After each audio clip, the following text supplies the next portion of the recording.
Coming up next on the Holistic Wealth Podcast. Now, I love marketing, so I want to be involved in the marketing. But if I take my eye off the ball for fundraising, for strategy, for hiring, and spending all this time on this marketing campaign, my company could lose out in the long run. Or, more important, my family could lose out. So instead, even if I think I'm good at marketing, even if I love marketing, let's face it, we think we're good at things, but really arrogant to think that we're the best person possible. There's probably never a time when I'm the best person for the job. There's always somebody I could find that's better. You're listening to the Holistic Wealth Podcast with host Keisha Blair, author of Holistic Wealth and founder of the Institute on Holistic Wealth.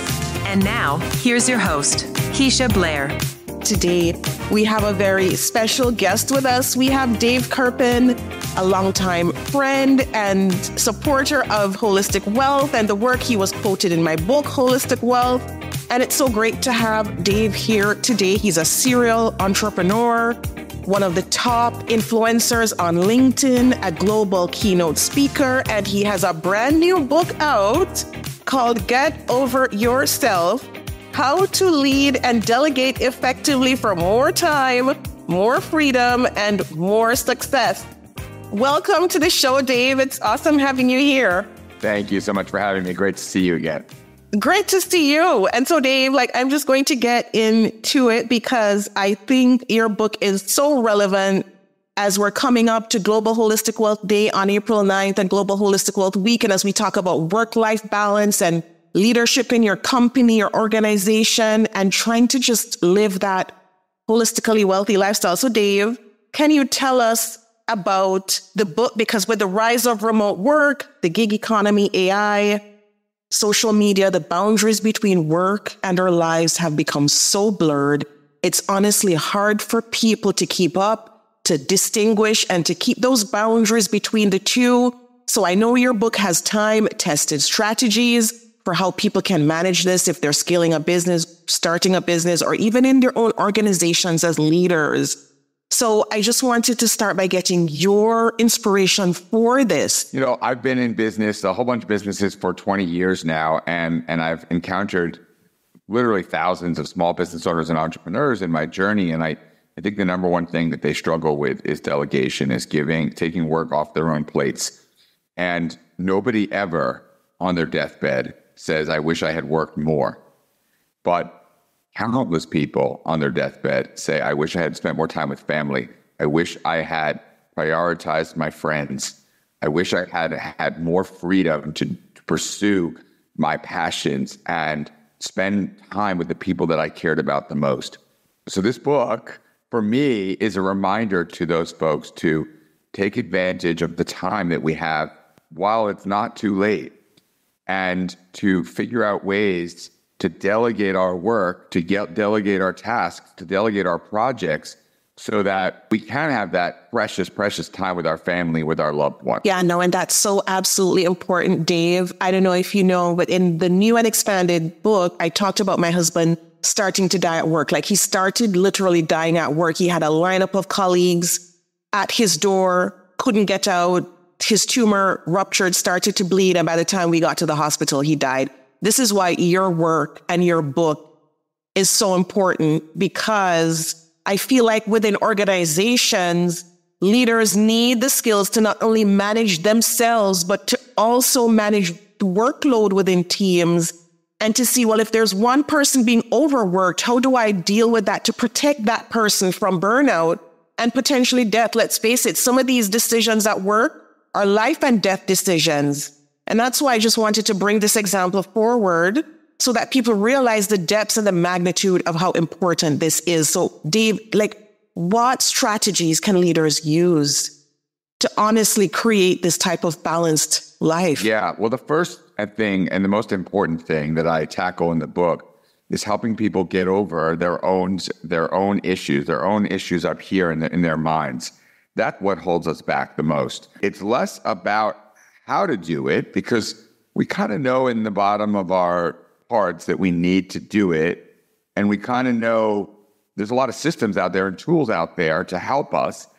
But it's those mindset issues that keep us from delegating. It's our own fear issues and trust issues and need to control and perfectionism issues those are the biggest challenges. So I write about how to really embrace our own fears and distrust issues and need to control, and then let them go so that we can move forward.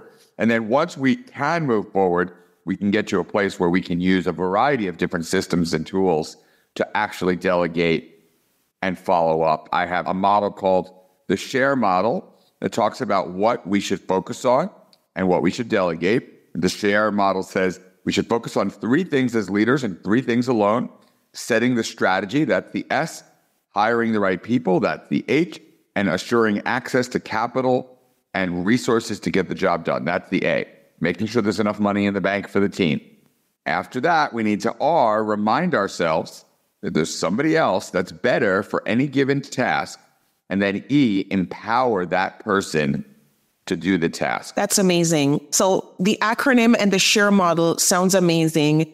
And Dave, I don't know if I can ask you to go through just quickly and just share an example, because I'm thinking about the access to capital. That's a big one. Empowering employees is another big one. And you know what? Hiring the right people. So I don't want to just pick out the 3 that, resonate with me. I know the audience wants to hear like a little bit of how they can be empowered to then empower others with that SHARE model. Is it possible to just provide just a bit more on an example for each? Sure. That SHARE model details those 3 things that we need to do, and they're not easy. Everything outside of those 3 things should be delegated. So for example, let's say I have a marketing project, a marketing campaign. Now, I love marketing, so I want to be involved in the marketing.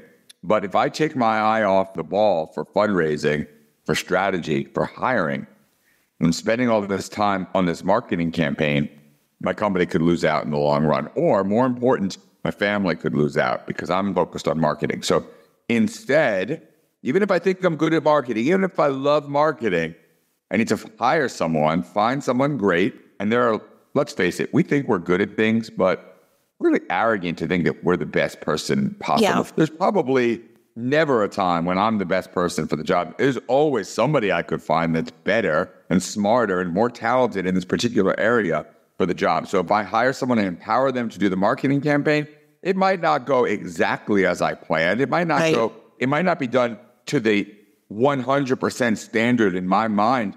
But if it's 90% and it goes well, and I have that extra time to focus on those other 3 things or to focus on my family, well, then it's worth it. Yeah, no, absolutely. And I love that example because you're absolutely right.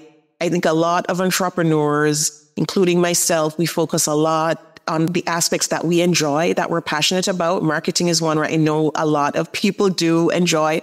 And then the areas that we're weakest in, we never ever seem to place enough emphasis on, like the other example or like the other part of the acronym where you mentioned access to capital, scaling that money aspect of the financial piece of the business, or even getting sales. That is critical. So Dave, I just have the question about scaling and growing and that financial piece. Yeah. Well, ultimately, we're responsible for our own success. So when we're weak in certain areas or when we have systemic challenges against us, it's really important to bring in help. That's where that empowering others and delegation comes from. A lot of folks have told me that, well, what if I can't afford somebody? What if I need to fundraise? I can't afford somebody to bring in to help me raise money. And, to that I answer, we can always afford to bring in a partner. And sometimes people are, again, a little too arrogant or a little too stubborn. They want 100% of the pie, but 50% or 40% or even 10% of a much, much larger pie that's actually successful is much better than 100% of a failure. Right. 100% of a company that doesn't scale, that doesn't raise capital, that doesn't get anywhere.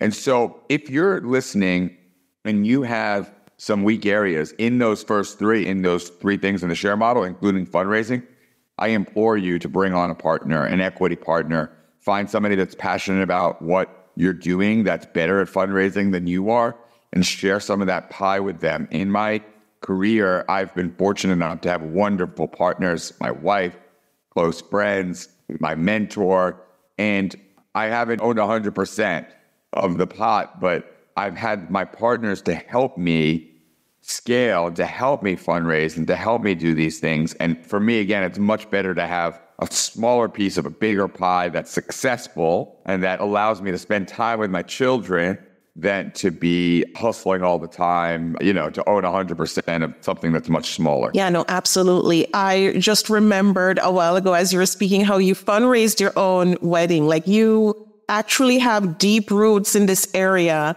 And I'd love for you to just touch on that a bit about the innovative ways, because I'm sure even at that time when you did it, most people would have never thought of doing that. So whether it's a book or another project that you have, how can entrepreneurs find innovative ways, just gleaning from lessons from your experience on fundraising and kind of thinking out of the box? Yeah, it's funny because I'm writing an article now that you didn't even know about the 5 most innovative, outrageous PR stunts I've ever done. And, I'll tell you about the wedding, but what I'm doing for Get Over Yourself right now, I have a friend that has a company, a wonderful company called Open Fortune, where he supplies Chinese food restaurants with fortune cookies.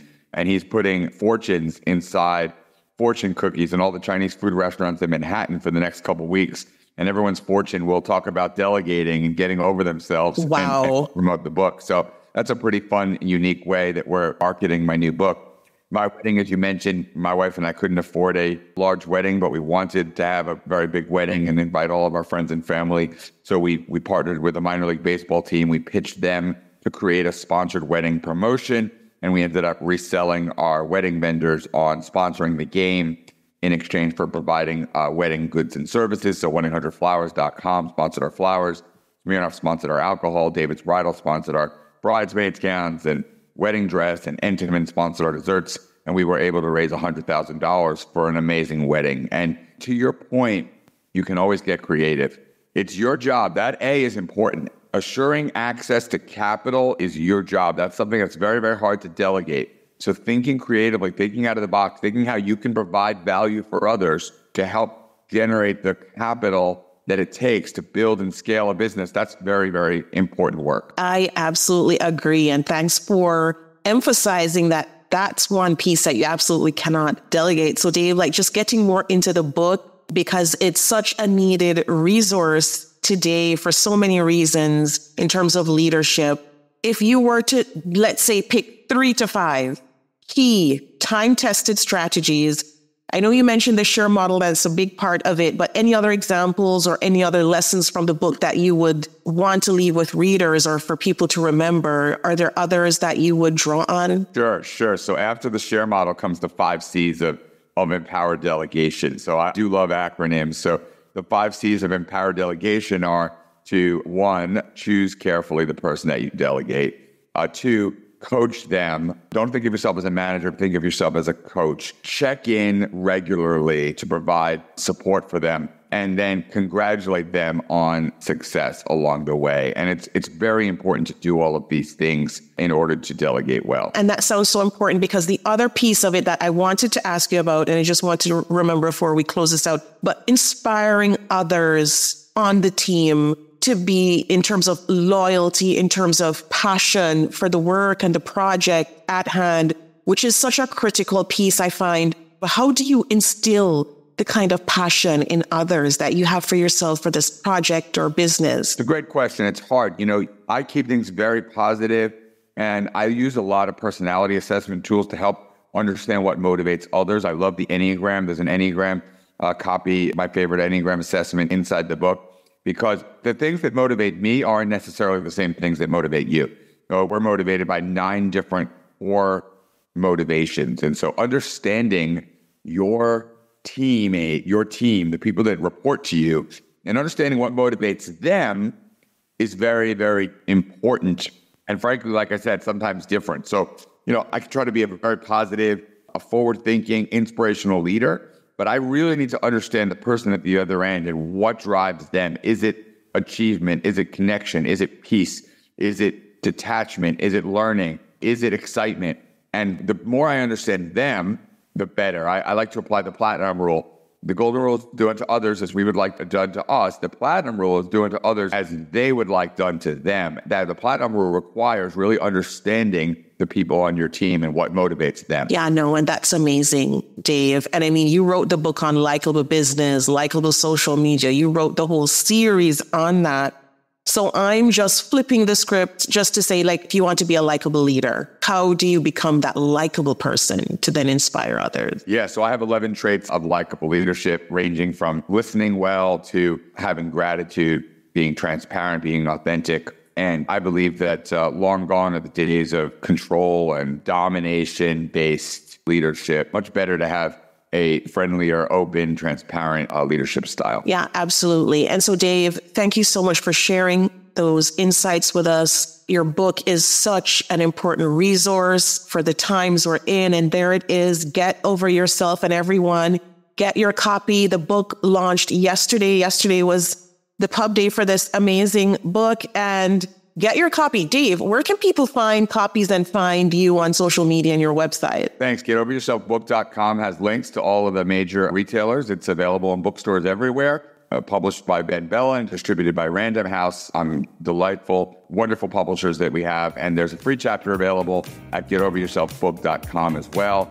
And I'm easily available on social media with my name, Dave Kerpen. Happy to help anyone that has questions or wants some free help. That is so true about Dave. He is absolutely like that. And so everyone listening in, get your copies and read the book. Share this episode with your friends and your network.